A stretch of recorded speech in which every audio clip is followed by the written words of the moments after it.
She's just a shy nurse, Dr. Randall Voss said loud enough to carry down the hallway. I wouldn't trust her with anything that actually matters. Abigail Reyes froze mid-step outside the private wing, and 4 bags still in her hand, close enough to hear every word Voss and his colleague clearly assumed she'd already walked past. Her face burned, but she kept her expression carefully neutral, the way she'd trained herself to do through 6 years of being talked over, talked around and talked about like she wasn't standing right there. She barely says 3 words a shift, the other doctor agreed, chuckling. Good hands, I'll give her that. But she's not exactly leadership material. Abigail's grip tightened on the 4 bag. She said nothing. She never said anything, not in moments like this. Not because she didn't have words, but because 6 years of quiet, competent work had taught her that arguing with men who'd already decided what she was worth rarely changed their minds, and always cost her more energy than it was worth. She was 3 steps from finishing the thought, from simply walking into the patient's room and letting the comment die in the hallway behind her, when the private wing's double doors opened, and the entire hallway's atmosphere shifted instantly. 6 men in dark suits entered first, flanking a composed, quietly authoritative figure Abigail recognized immediately, viscerally, from a night 8 years ago she'd never fully forgotten. Salvatore Greco. And then something happened that made both doctors go completely silent. Every single bodyguard, upon seeing her standing in the hallway, lowered his head, not a full bow but an unmistakable, instinctive gesture of respect, quiet and immediate, the kind of deference that wasn't performed for an audience but simply happened automatically the moment they recognized her. Voss's mocking expression collapsed into confusion. What? Salvatore crossed the hallway directly, ignoring both doctors entirely, his attention fixed completely on Abigail. Nurse Reyes, he said, something warm and unmistakably genuine in his controlled voice. It's been a long time. Mr. Greco, Abigail said, her own composure holding despite the sudden, dizzying shift in the hallway's entire dynamic. You're here for Marco's recovery? I am, Salvatore said. And I specifically requested you handle his continued care if you're willing. The 2 doctors stood frozen, watching a scene neither of them could reconcile with the woman they'd just dismissed 30 seconds earlier as unremarkable, unworthy of real trust. You 2 know each other? Voss finally managed, his earlier condescension replaced by something considerably more careful. She's the reason I'm alive, Salvatore said simply, not looking at Voss at all, his eyes still on Abigail. 8 years ago she was the only person in this hospital calm enough to treat a gunshot wound without asking questions she had no business asking, and without flinching once. Abigail felt the weight of 6 years' worth of being underestimated settle differently in that moment. Not vindicated exactly but seen in a way that unsettled her nearly as much as it satisfied something she'd stopped expecting to feel at work. I need to finish my rounds, she said quietly, gesturing toward the 4 bags still in her hand. Of course, Salvatore said. I'll be here. She walked past both doctors without a single glance in their direction, though she felt their stunned silence following her the entire length of the hallway. She had no idea yet that Salvatore's presence, and her own careful, meticulous attention to detail, was about to expose something considerably more dangerous than a hallway full of dismissive doctors. Abigail Reyes was 31 years old, and the 6 years she'd spent as a registered nurse at St. Augustine Medical Center in Providence represented a career built entirely on quiet, meticulous competence that rarely earned her the recognition it deserved. She lived alone in a modest apartment near the hospital, close enough to walk on double-shift days when she was too exhausted to trust herself behind the wheel. Her financial pressure was constant and specific. Student loans from nursing school, alongside a standing monthly contribution she sent to help cover her aging mother's assisted living costs. A facility Abigail had researched exhaustively to find one that treated its residents with genuine dignity, rather than the dismissive efficiency she'd witnessed in cheaper alternatives. Her personal goal, held close and rarely discussed with colleagues who'd long since stopped asking about her ambitions, was to eventually pursue a nurse practitioner certification, a credential that would let her provide the kind of thorough, attentive care she believed in, without needing a doctor's signature to validate decisions she was already more than capable of making herself. Her emotional wound ran deep and specific. She'd grown up the quiet middle child in a large, loud family, constantly overlooked in favor of siblings who spoke louder and demanded more attention. She'd learned early that being quiet was often mistaken for being unremarkable, and she'd spent years proving through sheer competence rather than volume, that the two were never actually the same thing. It was a lesson she'd carried directly into her nursing career, where male doctors regularly mistook her careful, measured communication style for a lack of confidence rather than what it actually was: precision. Her moral boundary was simple and unbending. She documented everything meticulously, cross-checked every detail twice, and refused to let sloppy work slide even when it would have been easier, faster, or more socially comfortable to simply look away. Her practical skill, honed through 6 years of exacting hospital work, was an almost photographic memory for patient charts, medication schedules, and billing codes, the kind of detail-oriented competence that rarely made headlines but consistently caught errors other, louder staff members missed entirely. The recurring object she carried, tucked into her scrub pocket every single shift, was a small pin shaped like a compass, a gift from her grandmother who told her once that quiet people often navigate more accurately than loud ones, because they're too busy actually paying attention to waste energy being seen. The week before Salvatore Greco walked back into her life, Abigail had stayed 90 minutes past the end of her shift, unpaid, meticulously documenting a medication discrepancy for an elderly patient whose chart showed inconsistencies that could have led to a dangerous overdose if left unaddressed. She'd flagged it carefully through proper channels, refusing to let exhaustion or the late hour convince her the detail wasn't worth the extra time. Nobody had specifically asked her to catch that error. She'd caught it because letting sloppy documentation put a vulnerable patient at risk felt like exactly the kind of failure she'd promised herself, early in her career, she would never allow.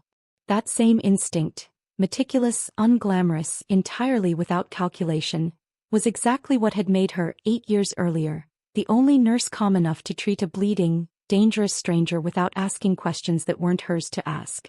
Standing in the hallway after Salvatore's unexpected reappearance, Abigail felt the strange, dissonant weight of being simultaneously dismissed and deeply respected within the same 30-second window, Voss's casual cruelty still stinging, Salvatore's genuine gratitude settling into something she hadn't realized she'd been missing for years.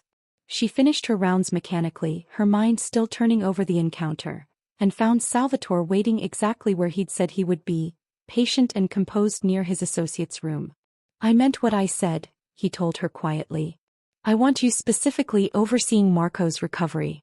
Not because of sentiment. Because I trust your competence completely and I don't trust easily." Abigail studied him, weighing professional caution against the strange, unexpected validation of being trusted genuinely by someone whose trust clearly wasn't given lightly. "I'll take the case," she said finally. "But I need you to understand something. I don't work differently because of who you are. I work the same meticulous way for every patient. That won't change. That's exactly why I want you," Salvatore said, something like genuine respect in his composed voice. She had no idea yet how completely that decision was about to upend the careful, quiet stability she'd built her entire career around. Abigail began overseeing Marco's recovery the following morning, and within days her meticulous charting habits, the same careful attention that had once caught a dangerous medication discrepancy, snagged on something considerably more troubling. "These supply charges don't match what's actually being used on the floor," she said, half to herself, reviewing billing records connected to Salvatore's company that had been flagged for her routine documentation. "The quantities logged for Marco's wound care supplies are nearly double what I've actually administered." Salvatore, present for one of his regular visits, looked up sharply. "What did you say?" Abigail hesitated, unused to anyone outside hospital administration taking genuine interest in a billing discrepancy. "It's probably nothing. Inventory tracking errors happen constantly in hospitals this size." "Show me," Salvatore said, his composed attention fully engaged now. She pulled up the records, walking him through the discrepancy with the same careful, exacting precision she brought to every chart. "See here. The supply requisition for Marco's care shows quantities charged to your company's account that don't correspond to what I've personally administered and logged. Either someone's making consistent errors or someone's padding the numbers." Salvatore studied the documentation with unexpected sharpness. "This account is billed directly to my company. If someone's inflating charges against it, that's not a minor accounting error. That's fraud." "I can't say that with certainty," Abigail said carefully. "I noticed a discrepancy. That's all I can responsibly claim." That's more than my own accountants caught, Salvatore said. Who else has access to modify these supply orders? Abigail considered the question, professional caution warring with growing curiosity. Supply chain management typically runs through the Chief of Staff's office for accounts this size. That would be Dr. Voss. Something in Salvatore's expression sharpened further, though he said nothing immediately. I need to report this through proper channels, Abigail said. I'm not comfortable making accusations informally even to you. I understand completely, Salvatore said. Report it exactly the way your position requires. I just ask that you keep me informed, given that it's my company's account being affected. Abigail nodded, professional distance reasserting itself despite the unusual circumstances. I'll flag it to hospital administration tomorrow. She did exactly that, submitting a careful, meticulously documented report to the hospital's billing oversight committee, citing the specific discrepancies without speculation about their cause. The response came faster than she expected, and considerably less welcoming than she'd hoped. Nurse Reyes, Dr. Voss said, catching her outside the nurse's station 2 days later, his earlier condescension now edged with something colder. I understand you've been raising concerns about billing practices you don't fully understand. I flagged a documented discrepancy, Abigail said, keeping her voice level despite the sudden sharp unease crawling up her spine. That's within my responsibility as the nurse of record. Your responsibility is patient care, Voss said. Not financial oversight you're not qualified to interpret. I'd suggest focusing on the job you're actually trained for. Abigail held his gaze, something quiet and unshakable steadying her despite his obvious attempt at intimidation. I'm trained to document accurately. That's exactly what I did. Voss's expression tightened, something calculating moving behind his composed exterior. Be careful, Nurse Reyes. Reputations in this hospital are easier to damage than you might think, especially for staff who don't have significant standing to protect them. He walked away before she could respond, and Abigail stood in the hallway, adrenaline and unease tangled together, understanding with sudden uncomfortable clarity that she'd just been threatened, however carefully worded the threat had been. She found Salvatore later that afternoon, still visiting Marco, and relayed the exchange despite her earlier instinct toward professional discretion. He threatened you, Salvatore said, his composed exterior cracking into something considerably more dangerous. For documenting a legitimate discrepancy. He implied consequences, Abigail said carefully. I don't know that it rises to a direct threat. I know exactly what it rises to, Salvatore said. I've spent enough years around men like Voss to recognize intimidation dressed up as professional concern. This isn't your fight, Abigail said, though something in her own voice suggested she wasn't entirely certain of that anymore. It became my fight the moment my company's account was used to hide fraud, Salvatore said. And it became personal the moment someone threatened the nurse who saved my life 8 years ago, for doing exactly the careful, honest work that makes her good at her job. Abigail studied him, weighing professional caution against the strange, unexpected steadiness of having someone with genuine power take her concerns seriously for the first time in years. What are you planning to do? Investigate quietly for now, Salvatore said. But Abigail, if this escalates, I need you to let me help protect you. Not because I doubt your ability to handle yourself. Because you shouldn't have to handle this kind of retaliation alone. Abigail didn't answer immediately, unsettled by how much she found herself wanting to accept that offer, and how much it contradicted everything she'd built her career around proving on her own. Voss's retaliation escalated faster than either Abigail or Salvatore anticipated. Within a week, rumors began circulating through the hospital's nursing staff, vague, unsubstantiated claims about Abigail's competence, her judgment, her reliability under pressure, spreading through informal channels in the particular, damaging way that professional gossip does when it comes from someone with genuine institutional power behind it. Did you hear what they're saying about the Reyes woman? Abigail overheard one nurse whisper to another near the supply closet. Chief of Staff's apparently concerned about her judgment. Something about overstepping her role. Abigail said nothing, continuing past them with her composure intact despite the familiar, exhausting sting of being discussed rather than addressed directly. Salvatore's attention toward her situation became increasingly visible over the following days.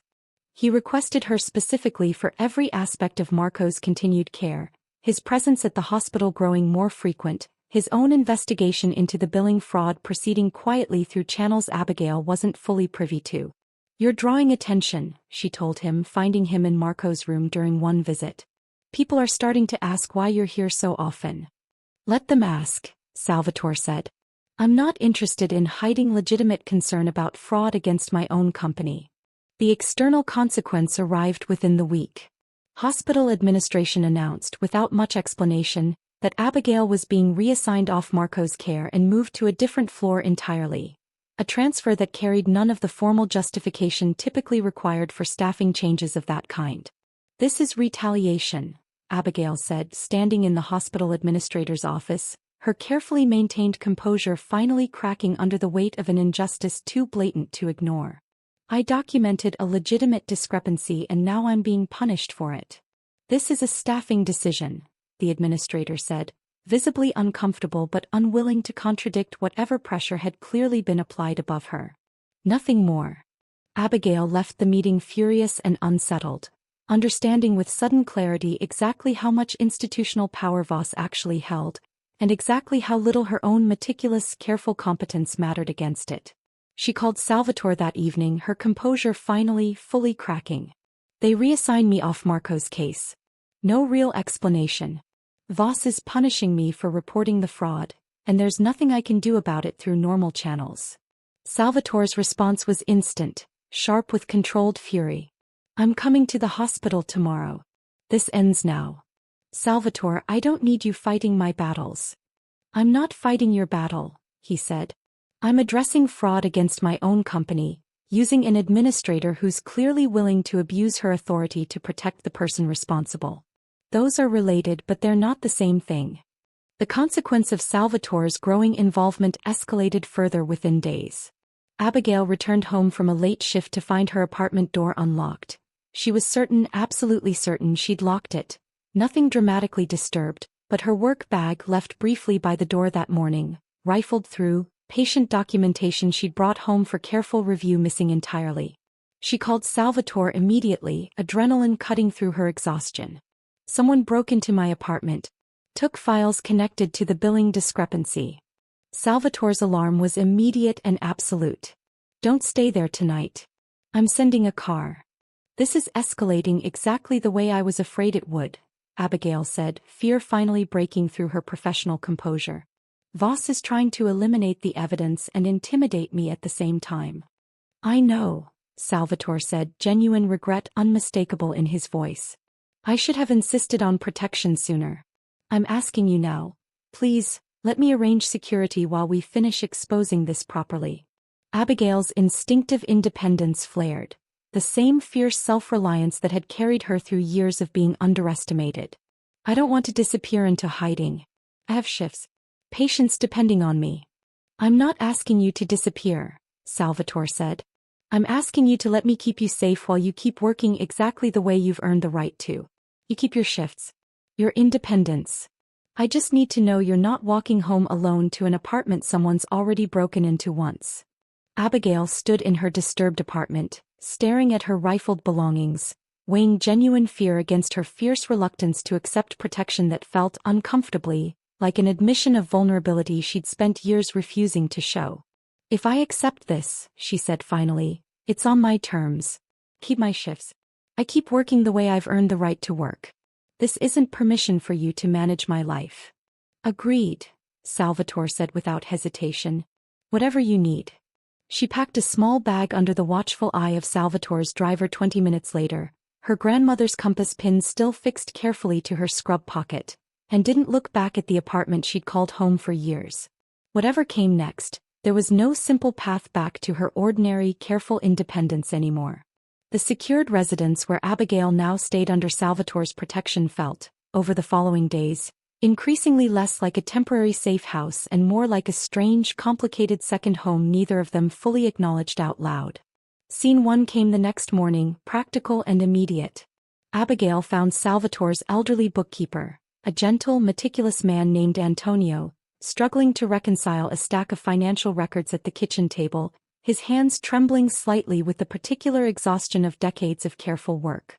"Let me help," Abigail said, settling in beside him without being asked, her own exacting attention to detail surfacing instinctively.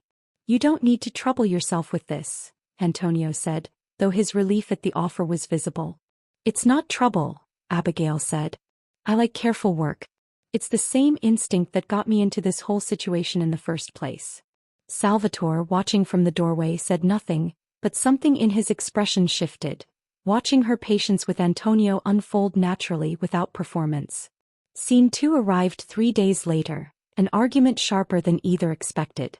Salvatore announced, over a quiet dinner, that he wanted to arrange for Abigail's remaining hospital shifts to be covered by additional security embedded discreetly among the nursing staff. "Absolutely not," Abigail said immediately. "I agreed to protection outside the hospital. Adding security inside my actual workplace crosses a line I'm not comfortable with. Abigail, if Voss escalates further, then we address that specific risk directly, but you don't get to keep expanding what protection means every time you get nervous," she said, voice rising with genuine frustration. "I have spent 6 years proving my competence through careful, quiet work. I am not going to let fear turn my workplace into something that feels like surveillance, even well-intentioned surveillance." Salvatore sat back, absorbing the force of it, and for the first time actually paused instead of immediately defending his position. "You're right," he said finally. "Tell me what would actually work instead." Abigail's anger softened at the honesty. "Increase security around the hospital's exterior if you're genuinely worried. Don't bring it inside my actual shifts." "Done," Salvatore said, meaning it. Scene 3 came on the 7th night, when Abigail found him alone on the residence's back porch, a glass of scotch he wasn't drinking held loosely in one hand. "8 years ago, the night you treated my gunshot wound," Salvatore said before she'd even asked what was on his mind, "I remember being terrified and trying desperately not to show it because showing fear in my position gets people killed. You never once made me feel like you noticed the fear underneath the composure. You just did your job, carefully, calmly, like I was any other patient who mattered exactly as much as anyone else on that floor." "You were," Abigail said simply. "That's not a special insight. That's just how I do the job." "That's exactly what makes it remarkable," Salvatore said. "Most people, once they learn who I am, either perform fear or perform flattery. You've never done either. Watching Voss dismiss you as unremarkable in that hallway, it was like watching someone completely fail to see the one quality that actually makes a person worth trusting." Abigail sat down beside him, close enough that their shoulders nearly touched. "I spent my whole childhood being the quiet one nobody noticed," she admitted. "I used to think that meant I was less than my louder siblings.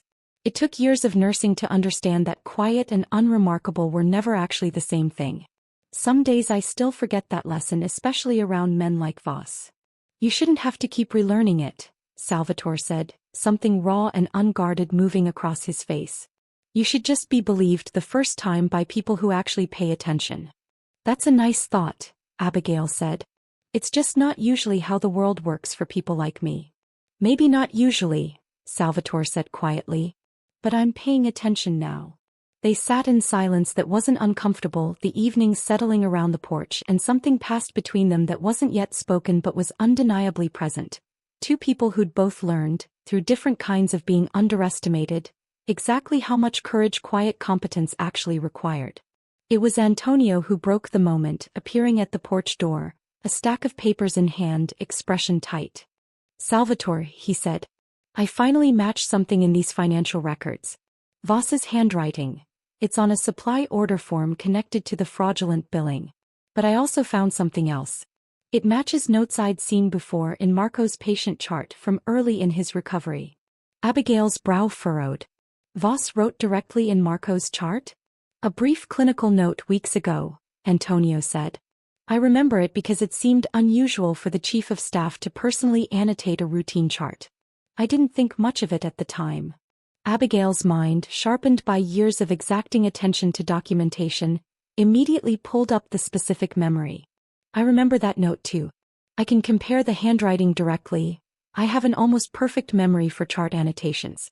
If it matches the fraudulent supply order, then we have him," Salvatore said, something cold and absolute settling behind his controlled expression. Not speculation. Direct evidence connecting Voss personally to the fraud. Whatever fragile calm they'd built over the past week had just shifted into something considerably more consequential. Abigail's comparison, conducted carefully the following morning against both the fraudulent supply order and her own detailed memory of Marco's chart annotation, confirmed the match with a precision that left no reasonable room for doubt. The letter forms are identical, she said, laying both documents side by side for Salvatore and Antonio to examine. The way he forms his capital V, the specific slant of his signature. That's not coincidence.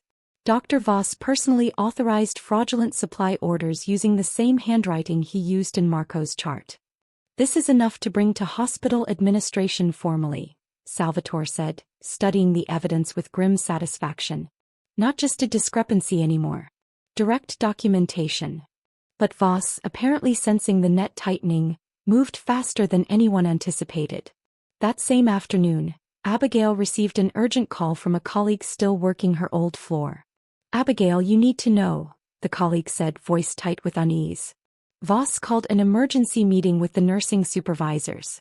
He's building a case to have you terminated. Claims about falsified documentation, incompetent judgment. It sounds serious." Abigail's stomach dropped.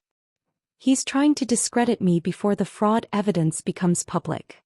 She called Salvatore immediately, adrenaline overriding her earlier caution. "Voss is moving to have me fired. Building a case against my competence before we can expose him." "Then we move faster," Salvatore said, already sharp with urgency.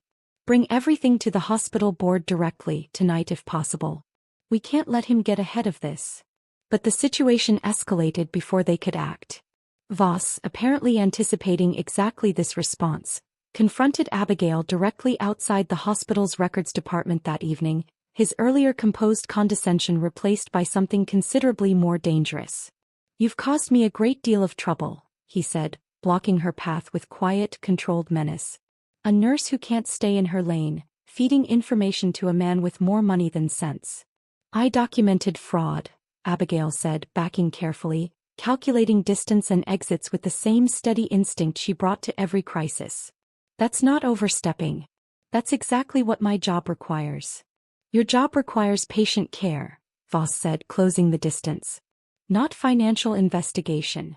And certainly not embarrassing the chief of staff in front of hospital leadership." "You embarrassed yourself," Abigail said, keeping her voice as steady as she could manage despite her racing pulse. "I just documented what was already there." Something in Voss's expression flickered, genuine panic beneath his controlled exterior. "You have no idea what you've actually stumbled into," he said. "This fraud isn't just mine. There are people considerably more dangerous than me who have a stake in this staying buried." Then those people should have thought about that before Voss decided to steal from a hospital account. Salvatore's voice cut through the hallway, cold and absolute, as he rounded the corner with two of his men close behind. Voss's composure cracked entirely. "This doesn't concern you, Greco." "It concerns me considerably," Salvatore said, "given that you've been stealing from my company's account for months. And now I find you threatening the nurse who exposed it." "I'm not threatening anyone," Voss said, panic sharpening his voice. "I'm explaining consequences she doesn't fully understand." "I understand perfectly," Abigail said, drawing on every ounce of composure she'd built through years of standing calm in crisis. "You're panicking because the evidence against you is undeniable, and you're trying to intimidate me into silence before it becomes public." Voss, cornered and exposed, made one final desperate attempt at leverage. "If this becomes public, Greco, your company's own billing practices get scrutinized too. Are you prepared for that kind of exposure?" Salvatore's expression didn't waver. "I'm prepared for whatever scrutiny comes from exposing fraud against my own company. I'm not interested in protecting you to avoid inconvenience." Voss's hand moved toward his pocket, panic overriding whatever remained of his composure. But Salvatore's men closed the distance before the gesture could become anything more than empty bravado, restraining him with practiced, controlled efficiency. In the sudden, tense quiet afterward, Salvatore turned to Abigail, something raw and grateful moving across his controlled expression. "Are you all right?" "Abigail, look at me." "I'm okay," she managed, hands finally beginning to shake now that the immediate confrontation had passed. "We're okay." Salvatore's hand found hers, steady and certain, and Abigail understood that whatever came next would change everything permanently, not just for Voss, but for the fragile, careful trust they'd built between them over the past 2 weeks. The full scope of Voss's fraud, once hospital investigators and Salvatore's own financial team traced it completely, revealed a scheme considerably larger than the single account Abigail had first flagged. Nearly a year of systematically inflated supply orders across multiple corporate accounts, funneling significant sums into accounts Voss controlled personally. "He's been doing this for a year," Salvatore said, studying the full evidence with grim understanding. "Using his position as chief of staff to quietly steal from companies whose executives trusted the hospital's billing integrity completely. And I almost got fired for catching it," Abigail said, still absorbing the scope of what her careful documentation had actually uncovered. "You didn't almost get fired," Salvatore said. "You got targeted because your careful work was genuinely dangerous to him. That's not a small distinction." The formal reckoning arrived 2 days later, in a hospital board meeting convened specifically to address the fraud allegations. Salvatore's complete evidentiary package laid before administrators who could no longer avoid confronting what their chief of staff had built over the past year. "Before this board makes any decision," Salvatore said, standing before the assembled hospital leadership, Abigail beside him, "I need to be transparent about something that complicates my own position here." The room's attention sharpened. "My company has maintained a business relationship with this hospital's supply chain for over a decade," Salvatore continued. "A relationship that gave Dr. Voss considerable latitude to manipulate billing without triggering the scrutiny a more arm's-length arrangement would have invited. I'm not proud of that oversight. I should have demanded more rigorous, independent auditing of accounts connected to my company from the beginning." "Are you suggesting your own company bears some responsibility for this fraud?" one board member asked, surprised by the admission. "I'm suggesting that the trust my family's business extended to this hospital's leadership, without sufficient verification, created exactly the kind of environment where fraud like this could flourish unchecked," Salvatore said. "I'm ending that arrangement effective immediately. Full independent auditing, third-party verification on every account, regardless of the inconvenience or cost to either party going forward." The board's reaction rippled with visible unease. Salvatore's company represented a significant, long-standing supply relationship, and severing its previous, informal terms carried real financial consequences for the hospital's own operations. "That relationship has been mutually beneficial for years," the hospital's CFO said carefully. "Ending the informal arrangement affects both parties considerably." "I'm aware," Salvatore said. "I'd rather absorb that cost than continue a relationship that let fraud operate unchecked because nobody was looking closely enough. That's not a negotiation. It's simply the right thing to do, however inconvenient." It was, Abigail would understand later, the single most costly decision Salvatore made throughout the entire ordeal. Not the confrontation with Voss directly, but the deliberate, public admission that his own company's informal arrangement with the hospital had enabled the fraud, followed by the complete restructuring of that relationship on terms considerably less favorable to his own business than before. The board's vote came swiftly after Salvatore's presentation.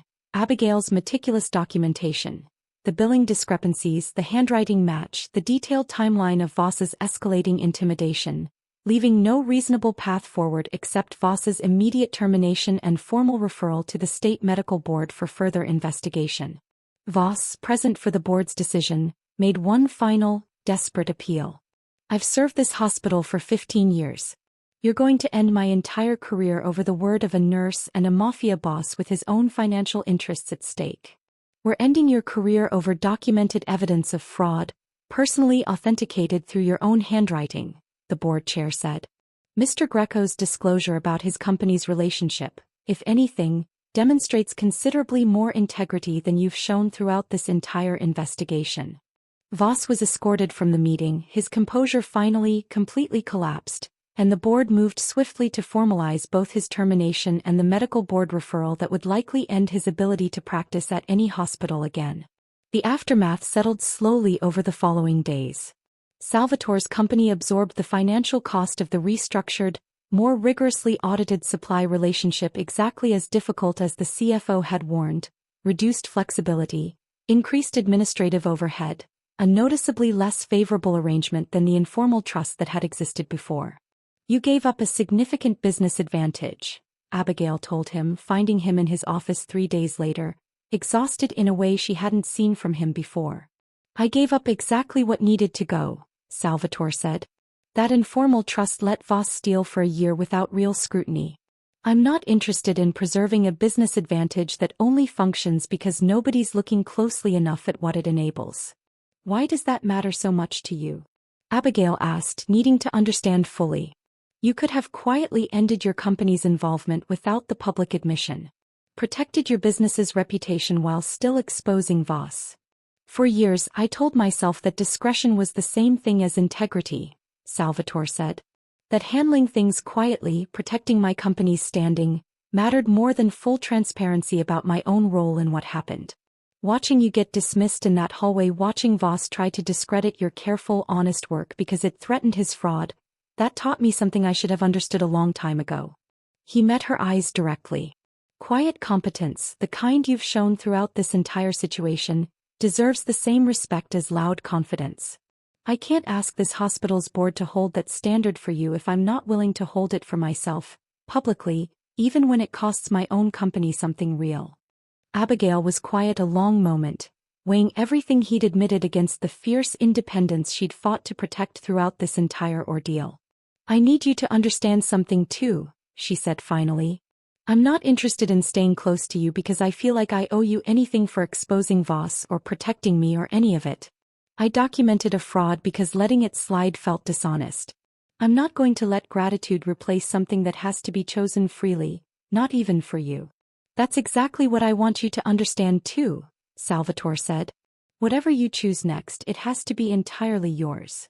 Voss's formal termination and medical board referral concluded within the week.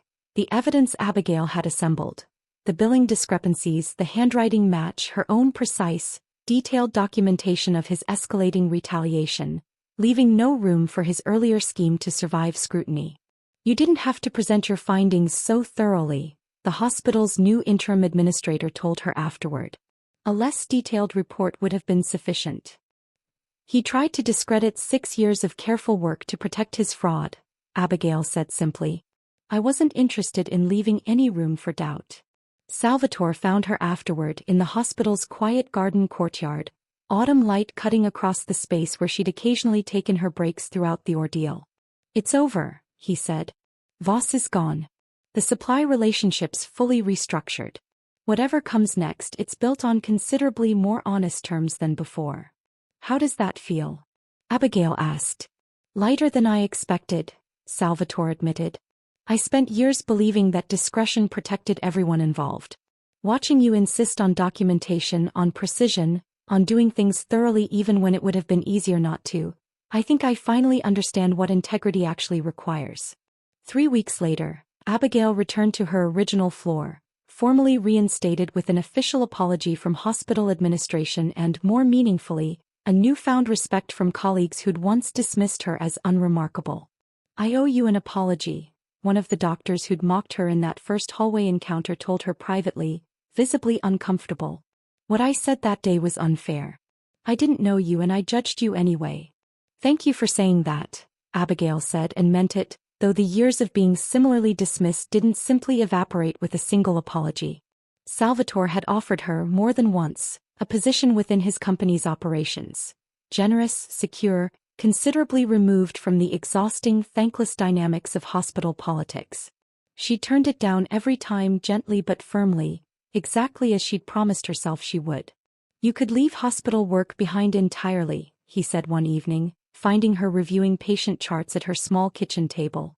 You've more than earned an easier path. I know, Abigail said. But nursing is mine. Built by me over 6 years, through exactly the kind of careful, unglamorous work that finally got recognized because it had to be undeniable first. I'm not interested in trading that away just because an easier option exists now. Then what do you want instead? I want to keep doing this work on my own terms, finally with the respect it always deserved, Abigail said. If you want to be part of my life going forward, I'd welcome that. But it has to be alongside the career I built, not instead of it. Those are good terms, Salvatore said, something warm moving behind his careful expression. I'll hold to them. That evening, sitting together on her small apartment's fire escape, Abigail pulled her grandmother's compass pin from her scrub pocket, turning it over in her hands. She used to tell me quiet people navigate more accurately, Abigail said. Because they're too busy paying attention to waste energy being seen. I used to think that was just a kind thing to say to a shy kid who felt invisible. I think I finally understand what she actually meant. What's that? Salvatore asked. That the attention I paid quietly for 6 years, the careful charting, the meticulous documentation, all of it, that was never actually invisible, Abigail said. It was just unnoticed by people who valued volume over precision. It took someone finally paying real attention to prove it mattered all along. Salvatore reached for her hand, deliberate and unhurried, entirely hers to accept or decline. I know I complicated your independence the moment I walked back into your life, he said. I've thought about that a lot. Whether any of this actually helped you or whether it just handed you a different, more dangerous version of the same problem. It did complicate things, Abigail admitted honestly. But you also listened every single time I pushed back. That's the difference. You didn't just decide for me and expect gratitude. You let me set the terms even when it clearly would have been easier for you not to. Then let's keep building it that way, Salvatore said, together on whatever terms actually work for both of us. She closed the distance between them herself, deliberate and certain, and kissed him. The choice entirely hers, made with eyes open to exactly what it had cost and exactly what it had given her in return. Abigail still keeps her grandmother's compass pin fixed to her scrub pocket every single shift, still documents everything meticulously, still believes, more firmly now than ever, that quiet competence deserves exactly the same respect as loud confidence, even when it takes the world considerably longer to notice.